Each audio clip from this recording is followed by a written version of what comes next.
Chapter 1: A Neighborhood That Seemed Perfect.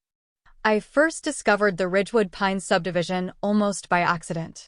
I'd been scouring the internet for a modest home, something not too large, but with a decent backyard, close enough to the city for work, but far enough for peace and quiet.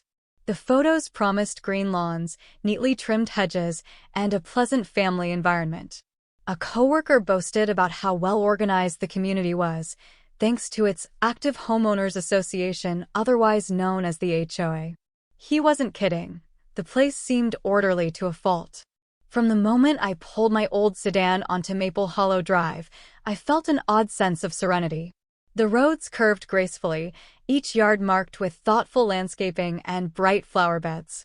All the houses had that uniform suburban sheen: brick facades, symmetrical windows, and well-maintained porches. Even the birds seemed to chirp in polite harmony. I fell in love with the neighborhood. When I inquired about the house for sale, I discovered it had just come back on the market after a pending offer had mysteriously fallen through.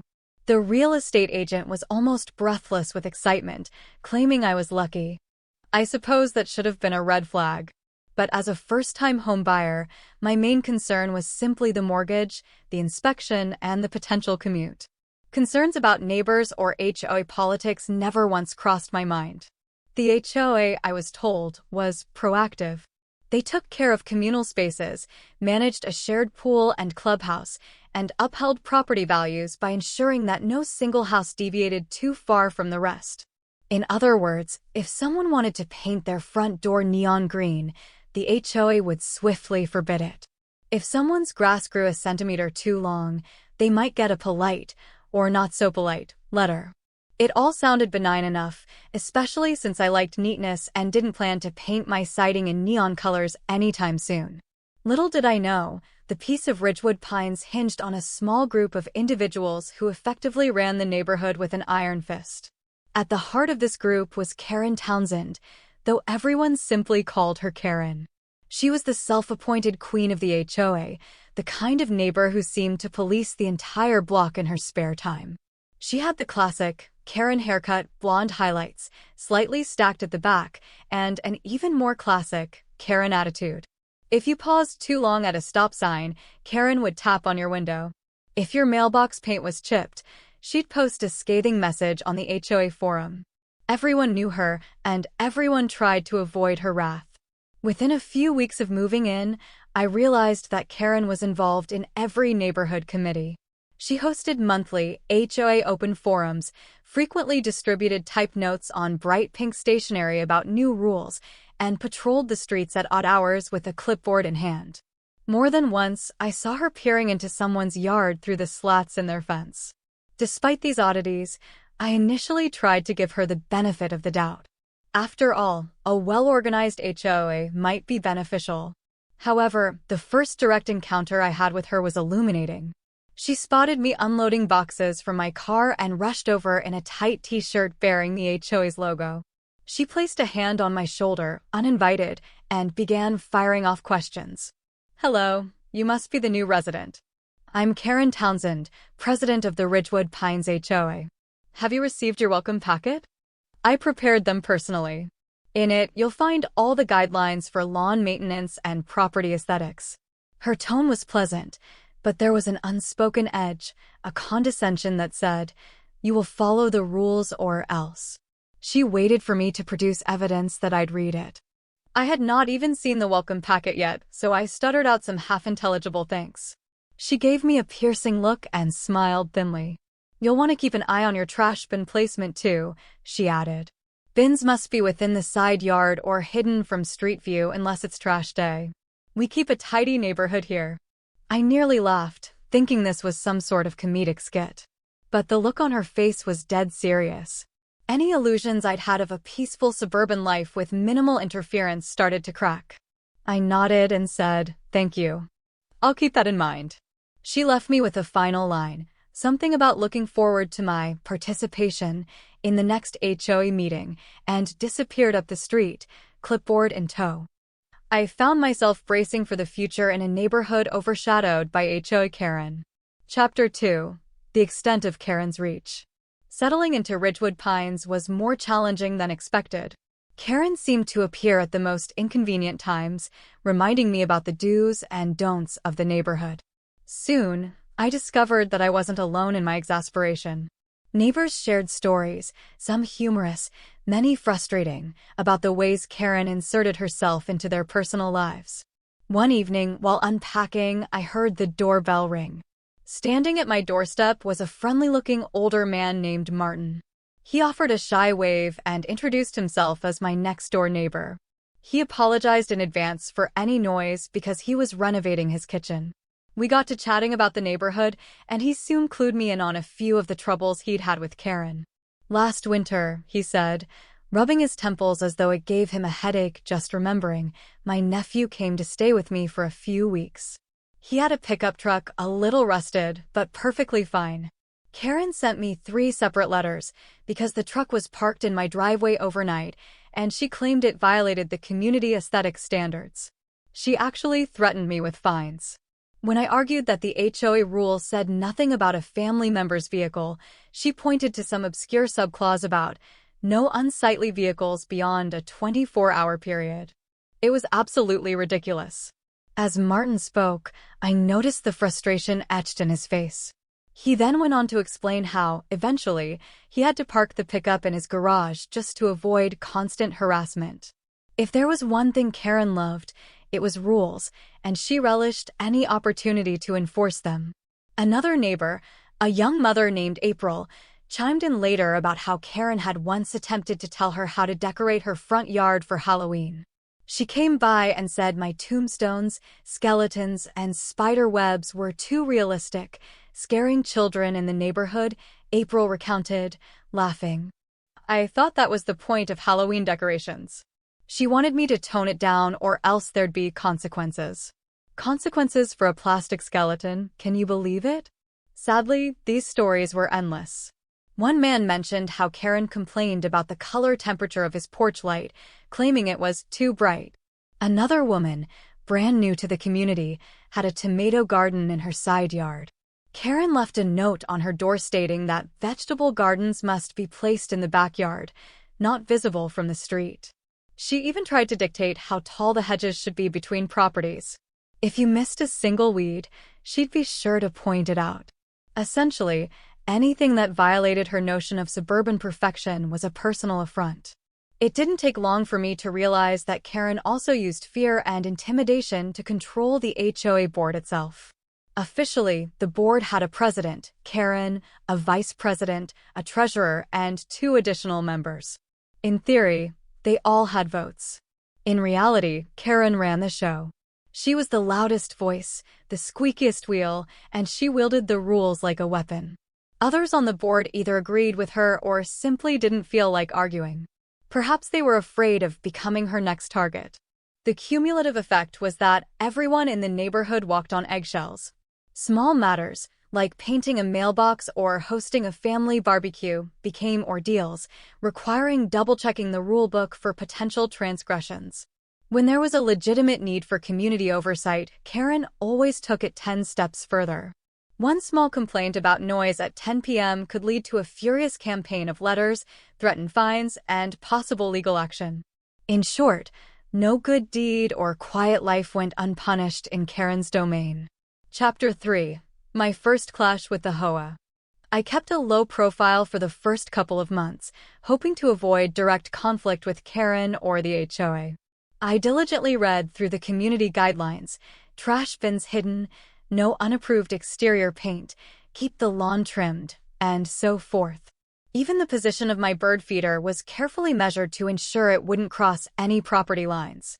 Alas, no matter how careful one is, it's impossible to anticipate every whim of the dreaded HOA Karen. My first run-in came courtesy of something as mundane as my mailbox post. The original mailbox that came with the house was wobbly, its post was starting to rot. So, I replaced it. Nothing fancy, just a new, sturdy wood post from the local hardware store, painted white, with the same standard mailbox on top. A few days later, while collecting mail, I found an envelope bearing the HOA seal stuffed inside my new box. The letter inside read, Notice of Noncompliance. Date: August 14th. Resident: my name and address. It has come to our attention that you have replaced your mailbox post without submitting the required alteration request form to the Homeowners Association. According to Ridgewood Pines bylaws, Section 4.2.1, all exterior modifications require prior written approval from the Architectural Review Committee. Please submit an official application for the replaced post along with color samples and material specifications.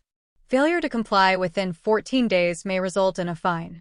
Sincerely, Karen Townsend, HOA President. My blood boiled.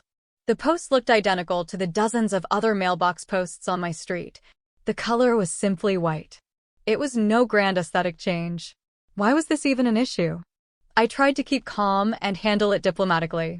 I wrote an apologetic email to the HOA, explaining that the old post was broken, so I replaced it with something nearly identical, no aesthetic difference. The next day, I got a reply from none other than Karen Townsend herself. Thank you for your prompt response. However, the rule applies even if you are replacing an item with something similar. You will need to complete the ARC form within the 14-day window. This ensures uniformity and compliance with community standards. There was no direct mention of a possible waiver or, we'll let this one slide, nothing acknowledging the triviality of the change. Karen was doubling down. I complied to avoid a fine. I filled out a form that asked ridiculous details like the brand of paint I used and whether the wood was pressure treated. I attached photos of the post. The entire fiasco wasted half a day.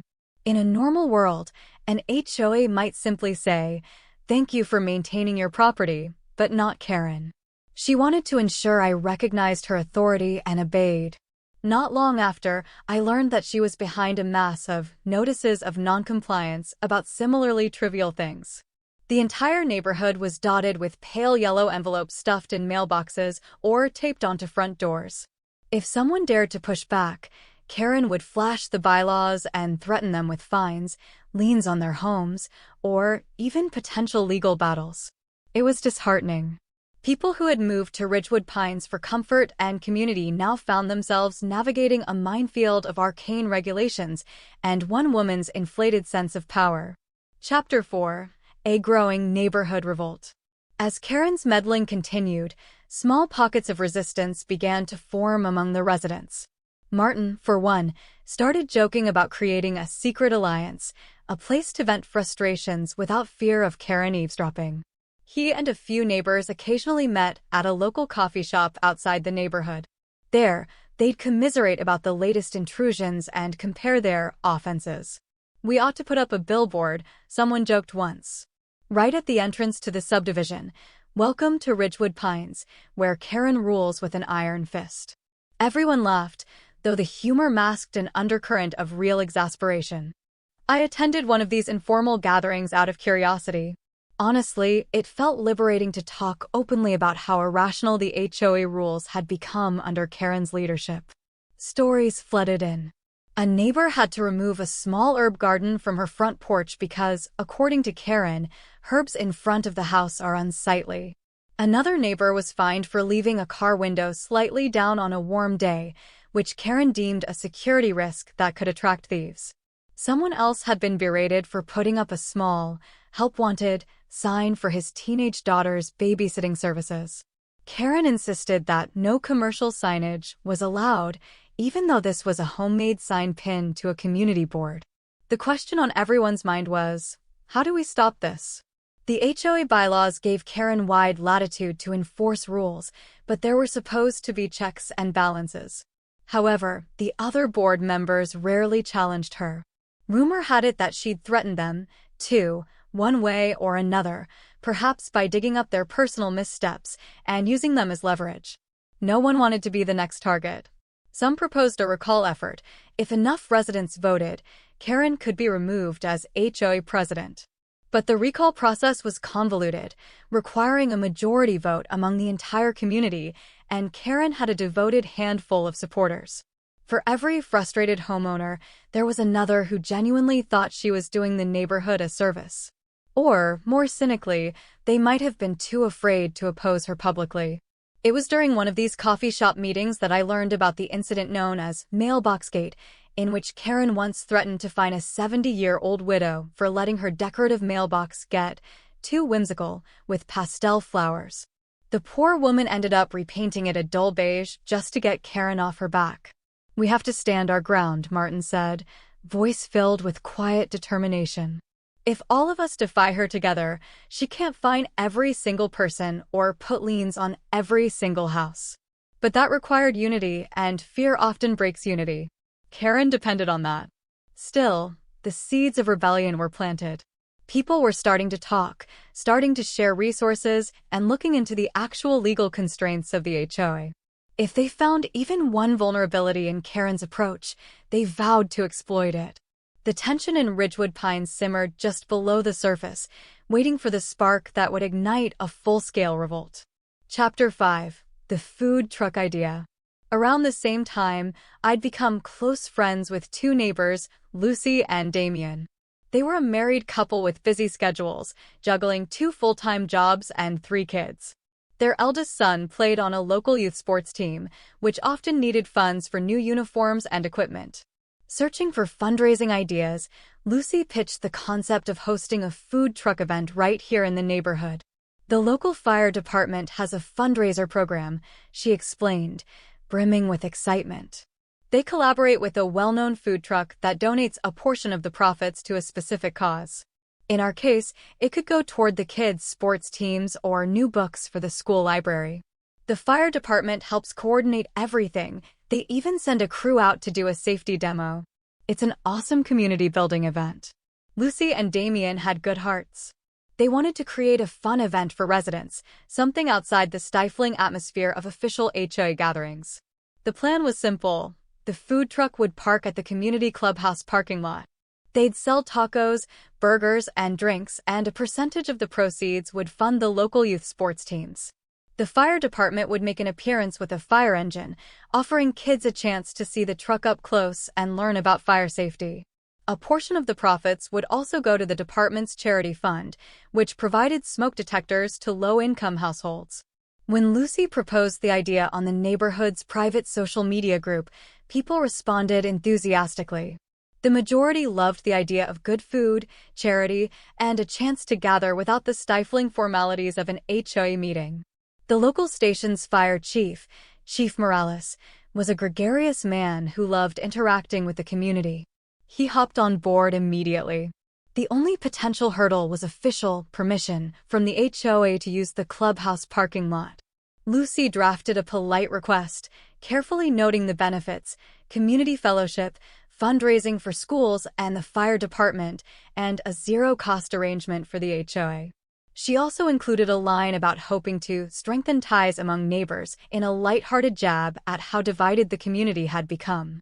Unsurprisingly, Karen was the first to comment.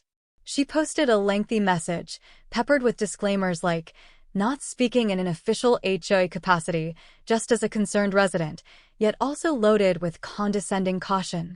She asked about health code adherence, parking logistics, noise disruptions, hours of operation, and potential property damage.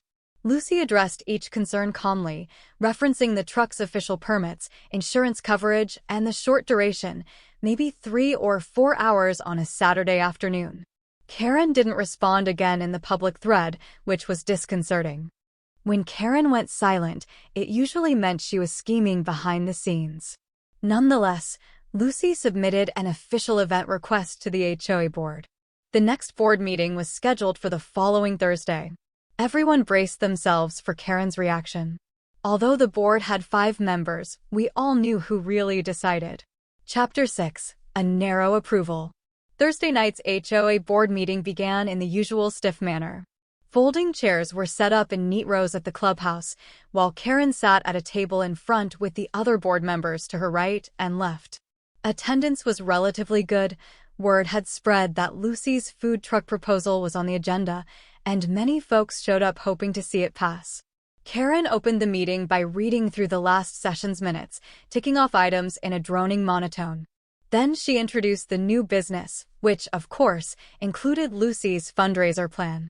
Lucy stood, passing out printed copies of her proposal, complete with the food truck's credentials, the fire department's involvement, and an outline of the expected timeline.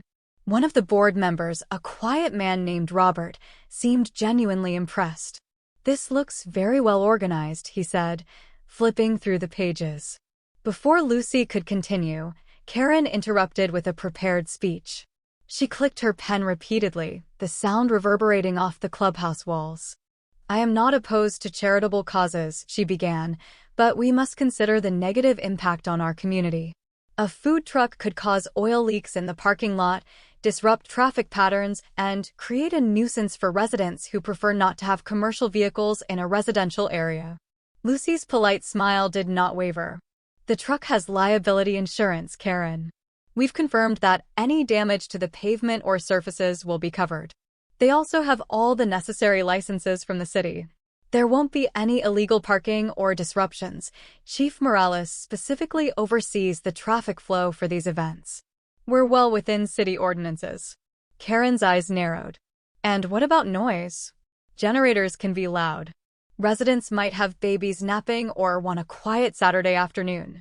Our bylaws clearly state that the HOA has the right to prohibit disturbances that exceed typical residential norms. Will there be music?" "Loudspeakers." Lucy held steady, explaining that the truck only used a low-decibel generator and that they might play soft background music for ambience, not exceeding the city's noise regulations. She had an answer for every question, and Karen's face grew pinched, her frustration evident. Then the other board members began to speak, one by one, and surprisingly most leaned favorably. Maria, the treasurer, mentioned that the fundraiser could attract positive attention for Ridgewood Pines, good PR for the neighborhood. Jake, another board member, said his kids would love to see the fire truck demonstration. Even the vice president, Paula, cautiously acknowledged that everything seemed in order and well thought out.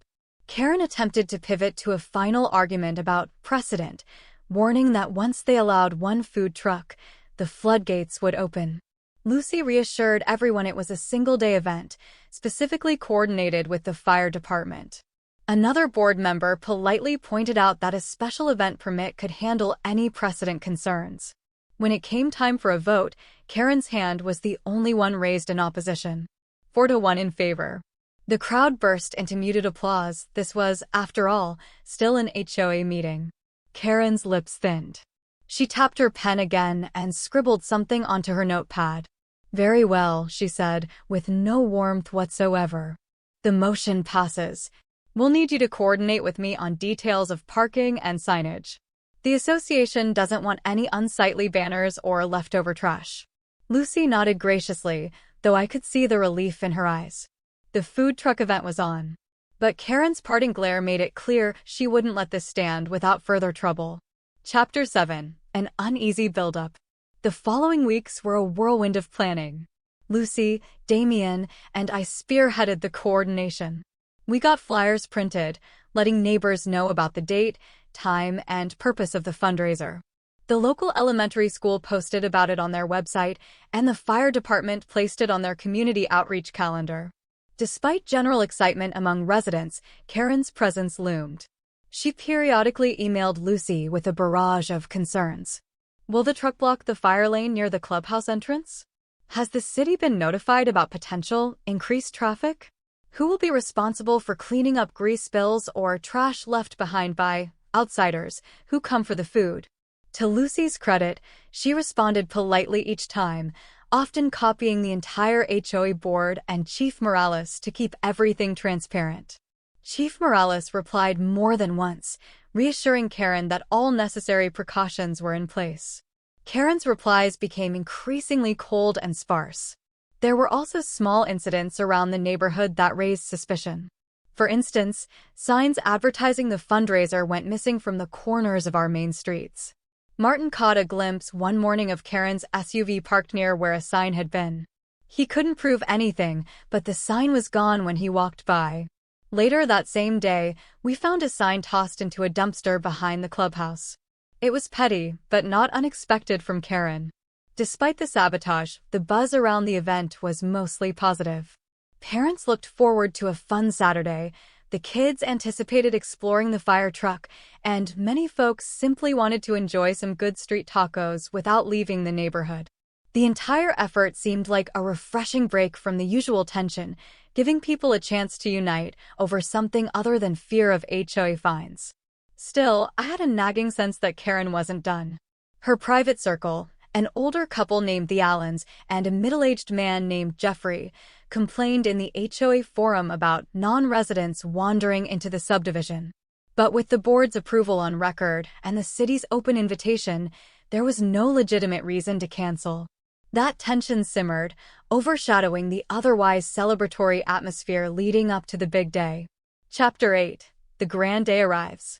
The morning of the event dawned sunny and mild, the perfect weather for a small community gathering. By 10 a.m., the food truck, painted bright red and adorned with a large Firehouse Fundraiser sign, rolled into the clubhouse parking lot. Chief Morales and 2 other firefighters followed in a fire engine. They set up cones to mark safe zones for kids to explore, opened compartments to show them the hoses, and even let them try on small junior fire helmets. Lucy and I arrived early, assisting with final logistics. We set up a few tables with water bottles and educational flyers about home fire safety and the Youth Sports League. Damien was busy directing other volunteers. The entire vibe felt festive, with families milling about, greeting each other and enjoying the sunshine. The smell of sizzling burgers and fresh tortillas drifted through the air, mouth-watering and welcoming. Shortly after noon, the crowd swelled. Teachers, parents, and even folks from neighboring communities showed up to support the cause. Kids were chasing each other around, wearing plastic firefighter hats the crew had given them. A handful of older residents came out, too, some curmudgeonly at first, but quickly won over by the friendly atmosphere and the promise of hot food. What was noticeably absent was Karen. None of the volunteers or participants had seen her. Lucy and I exchanged cautious glances, half expecting her to appear at any moment with a complaint about parking or a clipboard demanding everyone's personal details. But she was nowhere in sight. It was oddly unsettling. Maybe she decided to stay home, Lucy said, with a nervous laugh. Or maybe she realized she couldn't do anything about it, so she's sulking. I shrugged, hoping that was true. If Karen wanted to boycott the event, that was her right. Perhaps she'd concede this single time and let the rest of us enjoy a peaceful day. I walked among the crowd, chatting with neighbors who seemed genuinely delighted by the sense of community they'd been missing. Midway through the afternoon, the food truck was bustling with long lines forming for tacos, burgers, fries, and shakes. The firefighters took turns serving and demonstrating. Chief Morales gave a short speech about how the proceeds would go toward new sporting equipment for local schools and toward the fire department's program to install smoke detectors in older neighborhoods. It was heartwarming to see such unity. Then, around 2 p.m., sirens shattered the peace. Everyone glanced around in confusion. We saw the flashing lights of a police car turning onto the street leading to the clubhouse. The sirens weren't for the demonstration. The firefighters were just as baffled, shooting curious looks at each other. The police cruiser pulled up next to the parking lot, lights still flashing. An officer stepped out, scanning the area. A second police car arrived soon after. Rumors rippled through the crowd. Some folks speculated there might be an emergency in the area. Others worried someone got hurt. In reality, no one had a clue. My gut told me something else was at play, especially when a familiar SUV crept into view behind the police cars, Karen's. She parked across the street, a self-satisfied smirk on her face as she got out. The scene was set for a confrontation none of us saw coming. Chapter 9. A 911 call gone wrong. The police officers approached the gathering with professional caution. Meanwhile, Karen strode forward, wagging her finger in the direction of the food truck. A hush fell over the crowd as the officers signaled for the noise to settle. The lead officer, whose name badge read Officer Delgado, cleared his throat. We received a 911 call regarding a potential hazard and unauthorized commercial activity. Someone reported a large truck blocking access, claiming it might be a fire risk. He turned to Karen. "Ma'am, was that your call?" Karen lifted her chin imperiously. Yes, it was me. I'm the HOA president. I have a responsibility to ensure this community is safe and abides by our bylaws. That truck is parked illegally, and it poses a fire hazard in a residential zone. I had no choice but to contact the authorities. Chief Morales, tall, broad-shouldered, wearing his official department polo, stepped away from the crowd. Officer, I'm Chief Morales from the local fire station. This event is sponsored by the fire department. We have all the necessary permits and have previously worked out traffic control with the HOA board's approval. Karen snorted dismissively. I'm sure there was some oversight. The board never approved a commercial vehicle that could block emergency exits. One of the firefighters produced a file of documents showing the official city permit, the insurance coverage, and the written approval from the HOA board meeting. Officer Delgado examined them, nodding as he flipped through the pages. Meanwhile, a second officer scanned the parking lot, presumably looking for the reported hazard. Officer Delgado turned to Karen, eyebrows raised. Ma'am, everything here seems legitimate. The truck is parked in a designated area, not blocking any fire lane, and has been authorized by both the city and the HOA board. Are you certain there's an immediate danger that required a 911 emergency call? Karen's face reddened. She stammered, Well, I only wanted to ensure public safety. These food trucks can catch fire, or their propane tanks can explode. We can't just have that risk in our neighborhood, especially near children. Chief Morales sighed, stepping forward. This particular truck is inspected regularly. We see to it ourselves. It's far safer than half the backyard grills in this neighborhood. The propane lines and equipment meet strict state and municipal codes. There's no hazard here. All eyes were on Karen. The crowd, neighbors who had come for a fun day, started whispering among themselves, some rolling their eyes, others shaking their heads in disapproval. Lucy looked at me, stunned, as if to say, I knew she'd try something, but I never thought it would be 911. Officer Delgado's tone grew sterner. Calling 911 for a non-emergency situation is a serious matter, ma'am. This ties up resources that might be needed for actual emergencies. Karen glanced around, perhaps realizing she'd miscalculated. She tried to pivot the blame back on the event. If I find one violation of the bylaws or any code, I will ensure this truck leaves immediately, she hissed. We have a zero-tolerance policy in Ridgewood Pines. At that point, the second officer returned, shaking his head. Everything's fine here. Clean operation, not impeding traffic in any way. We're good to go. The police began to pack up their notepads and turn off the cruiser lights. Karen looked both humiliated and furious. It was the kind of moment that ordinarily might have ended in her doubling down, except she was outnumbered, and it was painfully obvious she had caused a public scene without cause. People began to murmur, shaking their heads or quietly mocking her. You could see the daggers in Karen's eyes. She had expected to cast herself as the vigilant guardian of the neighborhood, perhaps imagining the police would side with her and shut down the food truck. Instead, she was left looking like an alarmist who wasted police time. Chief Morales, for his part, maintained his professionalism. If there's nothing else, officer, we'll continue with the event. And hopefully avoid any further disruptions. Officer Delgado nodded, leaving Karen standing there, silent and fuming as the two police cars drove away. Chapter 10. The Final Straw. With the police gone, a tense silence settled over the parking lot. The children, who'd been momentarily confused, returned to enjoying the fire engine. A wave of relieved laughter rippled through the adults. Some teased the firefighters about ironically responding to a second call. At that moment, Karen's glare could have incinerated the entire truck if glares could start fires. She tried to regain her composure, turning to Lucy, pointing an accusatory finger. This entire event is out of control. You never had permission for this many people or for them to remain all day. All of you know the HOA is going to fine every last resident who brought outsiders in here. Before she could finish, Lucy squared her shoulders. Karen, she said calmly, the entire board approved this event. You are the one out of line. Look around. The neighborhood is enjoying itself. The fire department is here for safety, so your claim of a hazard is ridiculous. I'm sorry you're upset, but it's time you recognize that you're not above everyone else.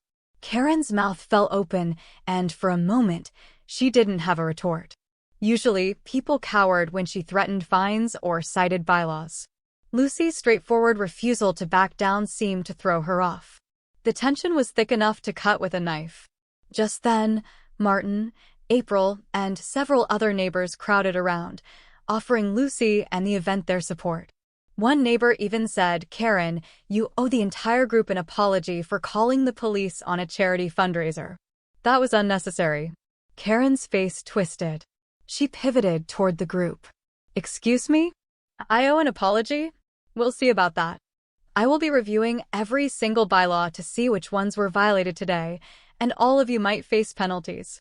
Her words dripped with spite, but the crowd no longer looked intimidated. They looked angry.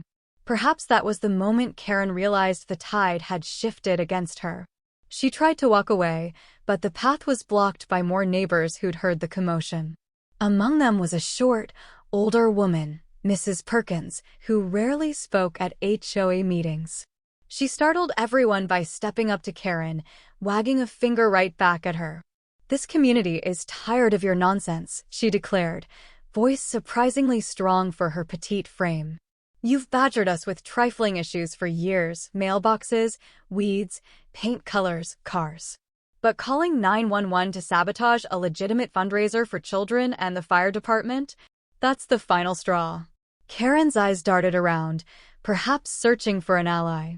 Most folks present had expressions ranging from disappointment to outright rage. No one came to her defense. And standing a few yards away were the firefighters, arms folded, also looking thoroughly unimpressed. The tension snapped when Lucy asked, "Karen, do you even realize the embarrassment you've caused the neighborhood? People outside our subdivision will hear about this. You might personally be liable for the false 911 call if the police department decides to pursue it. How do you think that reflects on Ridgewood Pines?" A flicker of panic shadowed Karen's features. She seemed torn between lashing out again or conceding. Slowly, her head lowered.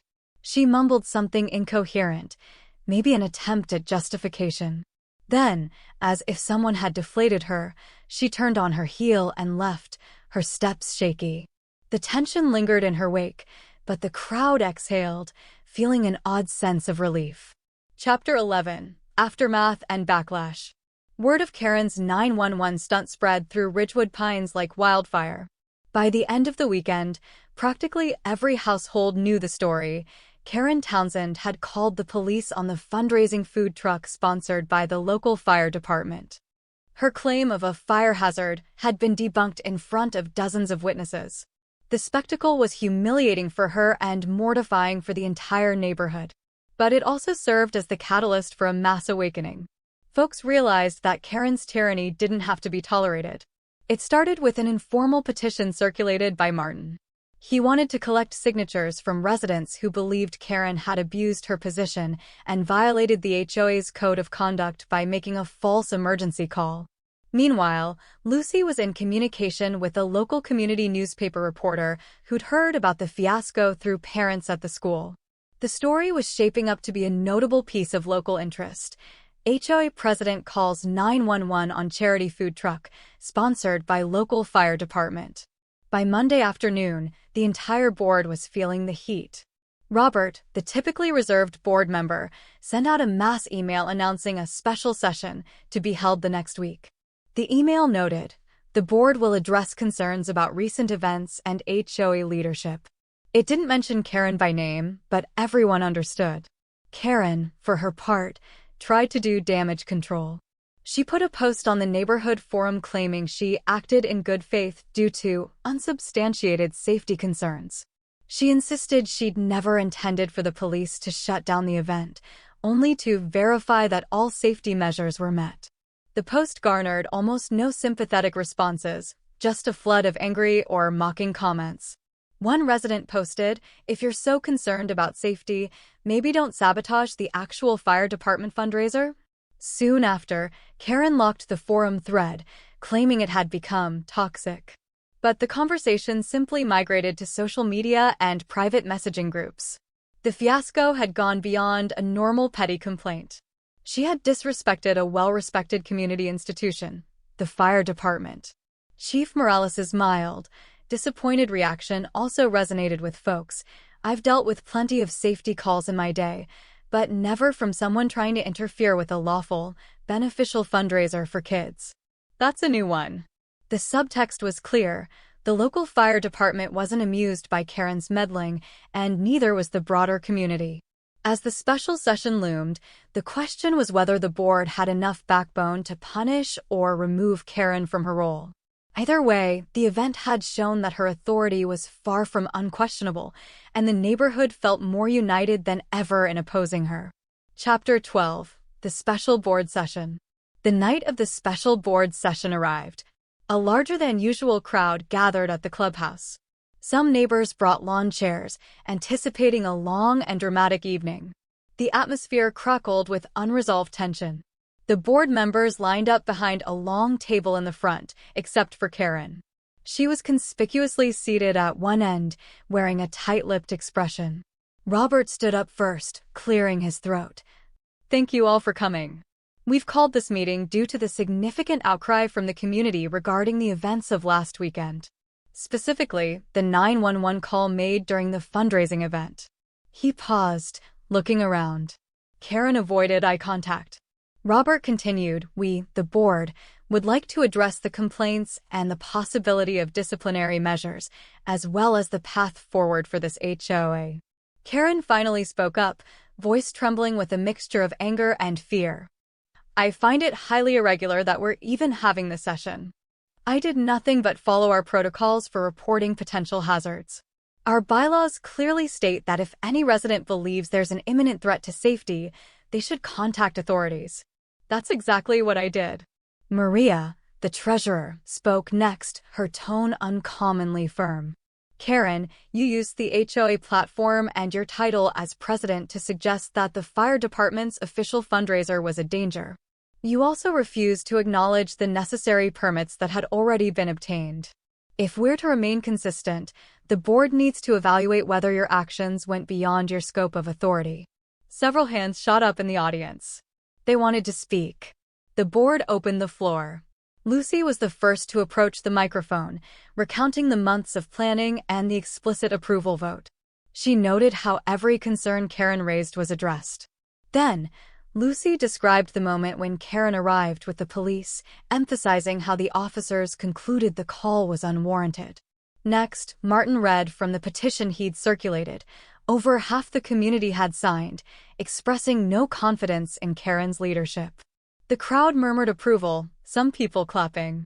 Finally, Chief Morales himself arrived, stepping up to the microphone with a calm but authoritative presence. "I don't reside here, but I was an invited guest at the fundraiser," he began. "My only comment is that we came to support a good cause, had all our permits in place, and were blindsided by a 911 call. This put real, critical resources on standby for a non-emergency. I understand neighborhood rules, but this was a genuine disservice to the community at large. We've accepted the neighborhood's apology, but I feel compelled to express the disappointment felt by my department." Karen sat rigidly, hands folded. After Chief Morales spoke, there was near silence. He nodded to the crowd, then stepped aside. Robert cleared his throat once more. "In light of the evidence and the widespread concern among residents, the board has decided to hold an immediate vote on whether to remove Karen Townsend from her position as HOA president, effective immediately." A sharp intake of breath swept the room. Karen stood up, voice shaking. "You can't do this. I was elected. There's a process." Jake, another board member, nodded. "Indeed, we have to follow proper procedure, but the bylaws do allow for a recall or removal if a majority of the board deems the president's conduct severely detrimental to the HOA. We believe your recent actions qualify." The board members conferred briefly, each casting their vote in front of everyone. Robert, Maria, Jake, and Paula all voted yes. Karen, of course, voted no, 4-1. The recall motion carried. The audience erupted in applause. Some people whistled. Others stood, shaking hands or hugging. Karen's face turned beet red. She glared at everyone, especially the board, and sputtered, "You'll regret this. All of you. You don't know what you're doing." She stood abruptly, gathered her papers, and stormed out of the clubhouse. The door slammed behind her. In the hush that followed, Robert called for order and assured everyone that the board would appoint an interim president while awaiting a new election. This time, hopefully, the HOA would find a leader more concerned with genuine community well-being than petty personal power. Chapter 13. A mostly happy resolution. In the days following Karen's removal, an almost palpable sense of relief spread through Ridgewood Pines. The new interim HOA president, Paula, made announcements aimed at rebuilding trust. She promised a review of the bylaws to remove or clarify outdated or overly rigid clauses. Fines would be reserved for genuine infractions, not trivial matters like a slightly different shade of porch light or a replaced mailbox post. Neighbors seemed to breathe freely again. The fiasco with the food truck fundraiser remained the talk of the town, but now folks could laugh about it, particularly since the event itself had been a smashing success.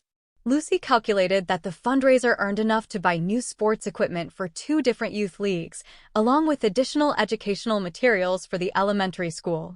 The fire department also raised considerable funds for their smoke detector program. As for Karen, she made herself scarce. She was still a homeowner, so she couldn't just vanish completely, but her influence over the neighborhood had evaporated. Rumors circulated that she was consulting with lawyers, but in reality, she had little ground to stand on. The board's decision had been according to the bylaws, and her 911 call left her with no moral high ground. The police department was not pressing criminal charges for the false alarm, but they did issue her a stern warning. That alone was enough to tarnish her reputation among the more law-abiding neighbors. Now, when neighbors bumped into each other at the grocery store or waved across the street, there was a shared sense of triumph. We stood up to the HOA Karen, and we won. Even those who previously feared retaliation started sharing their own stories of frustration, relieved they could finally speak without facing repercussions. Lucy, Damien, and I continued to strengthen our friendships within the neighborhood.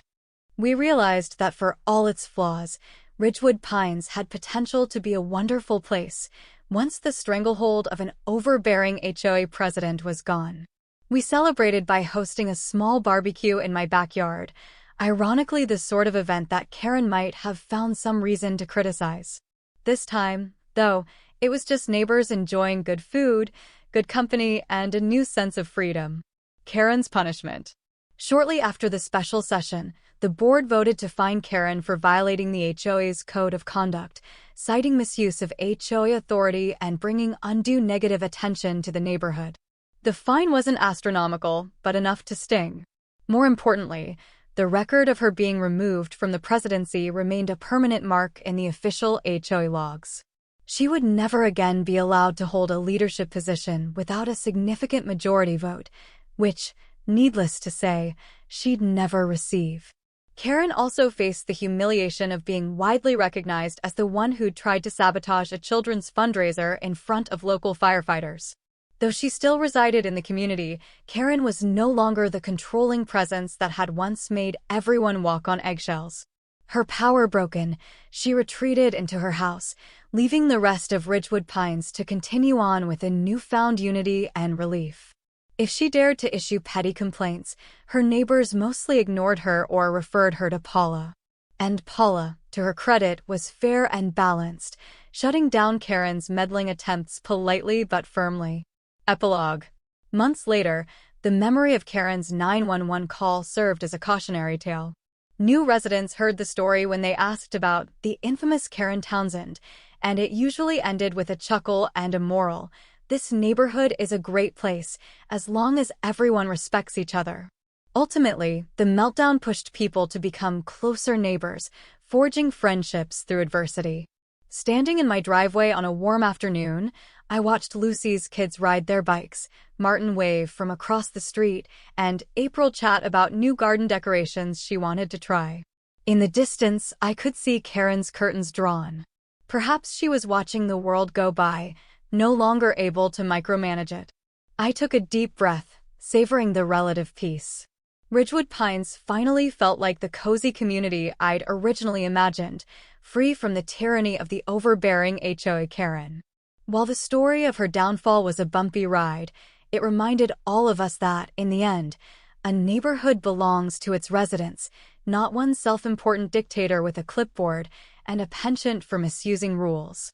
And so it was that the spirit of community triumphed and Karen, in a very public and well-deserved way, faced the consequences of her overreach.